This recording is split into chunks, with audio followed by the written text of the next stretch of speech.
நான் விசு. இப்போ தமிழ்நாட்டினுடைய பொலிட்டிக்கல் சுச்சுவேஷன் என்னன்னு உங்களுக்கு நல்லா தெரியும். மிஸ்டர் பன்னீர்செல்வம் இப்பொழுது கவர்னர் மாளிகை நோக்கி போயிட்டு இருக்கிறாரு. அவருக்கு 5 மணிக்கு அப்பாயின்மெண்ட். 5ங்கிறது எதுக்கு சொல்லுவோம்? பஞ்சபூதங்களுக்கு சொல்லுவோம், இல்லை பஞ்ச பாண்டவர்களுக்கு சொல்லுவோம். இதெல்லாம் பாசிட்டிவ் சைடு. சசிகலா அம்மாவுக்கு 7:30 மணிக்கு அப்பாயின்மெண்ட் கொடுத்துருக்காங்க. 7:30ங்கிறது எதுக்கு சொல்லுவோம்னு உங்களுக்கு நல்லா தெரியும். என்னடா இப்படி சொல்றேன்னு நினைக்காதீங்க. கிட்டத்தட்ட 6 வருஷங்கள் ஜெயா டிவிக்காக நான் மக்கள் அரங்கங்கிற நிகழ்ச்சியை நடத்தினேன்.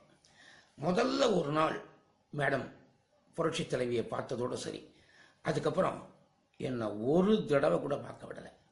நான் வெளியிலையும் சொல்ல முடியல. மிஸ்டர் பன்னீர்செல்வம் எவ்வளவு கஷ்டப்பட்டாரோ இப்போ அதே கஷ்டம் தான் எனக்கு. பார்க்கவே முடியல. இத்தனைக்கும் பப்ளிக்கை வச்சுட்டு நான் ஷோ நடத்திட்டு இருந்தேன்.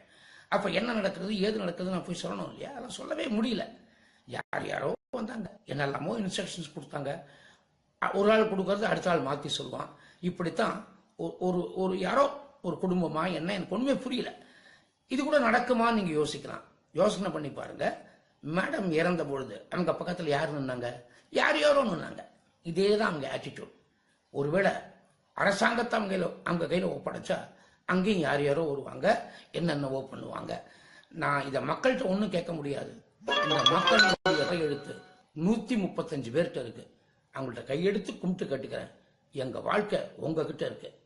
Please support mister OPS and definitely not Sasikala. நன்றி.